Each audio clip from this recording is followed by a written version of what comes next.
BLM Kerala Tamil Nadu Pondicherry. ഏറെക്കാലത്തിനു ശേഷമാണ് കേരളത്തിൽ ഹർത്താൽ വരുന്നത്. ഹർത്താൽ എന്ന് കേട്ടാൽ മലയാളികൾക്ക് ആദ്യം മനസ്സിൽ വരിക വീട്ടിൽ സ്വസ്ഥമായി ഇരിക്കുക എന്നാണ്. തലേ ദിവസം തന്നെ മദ്യവും ഇറച്ചിയുമെല്ലാം സ്റ്റോക്ക് ചെയ്ത് ഹർത്താൽ ആഘോഷിക്കുന്നവരുമുണ്ട്.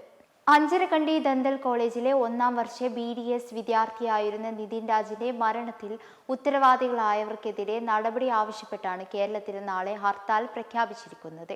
രാവിലെ 6 മണി മുതൽ വൈകിട്ട് 6 മണി വരെയാണ് hartal. Justice for Nitin Raj action കൗൺസിലിന്റെ നേതൃത്വത്തിൽ നടക്കുന്ന ഹർത്താലിനെ പൗരസമൂഹം ഉൾപ്പെടെ 60ഓളം സംഘടനകൾ പിന്തുണ പ്രഖ്യാപിച്ചിട്ടുണ്ട്. എന്നാൽ പല പ്രമുഖ രാഷ്ട്രീയ പാർട്ടികളും ഹർത്താലിന് പിന്തുണ നൽകിയില്ല എന്നതും ശ്രദ്ധേയമാണ്.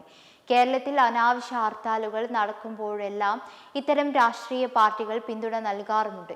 എന്നാൽ നാളെ നടക്കുന്ന ഹർത്താൽ അത്രത്തോളം പ്രാധാന്യമുള്ളതാണ്. 52 ദളിത് സംഘടനകൾ ചേർന്നാണ് നാളെ സംസ്ഥാന വ്യാപകമായി ഹർത്താൽ പ്രഖ്യാപിച്ചിരിക്കുന്നത്. രാവിലെ 6 മണി മുതൽ വൈകുന്നേരം 6 മണി വരെയാണ് ഹർത്താൽ. ആവശ്യ സർവീസുകളെ ഹർത്താലിൽ നിന്ന് ഒഴിവാക്കിയിട്ടുണ്ട്.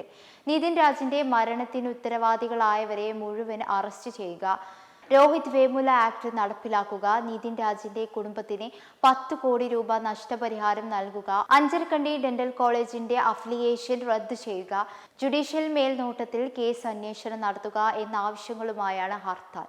നിതിൻ രാജിന്റെ മരണത്തിന് സംസ്ഥാന തലത്തിൽ പ്രക്ഷോഭം വ്യാപിക്കുന്നതിന്റെ ഭാഗമായാണ് ഹർത്താൽ പ്രഖ്യാപനം.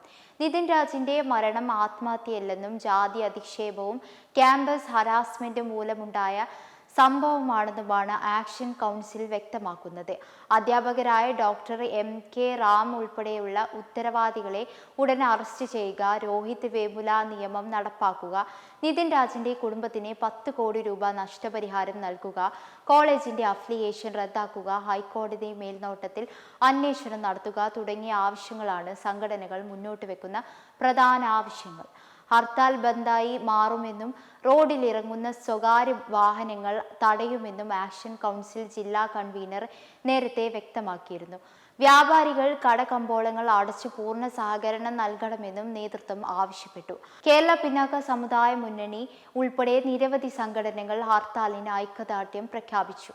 പോലീസ് അന്വേഷണത്തിൽ വിശ്വാസമില്ലെന്നും കേസ് സ്വതന്ത്ര ഏജൻസിക്ക് കൈമാറണം, ക്യാമ്പസ് കൊലപാതകങ്ങൾക്കെതിരെയുള്ള പ്രതിരോധമായാണ് ഈ ഹർത്താൽ മുന്നോട്ട് വെക്കുന്നതെന്നും നേതാക്കൾ പറഞ്ഞു.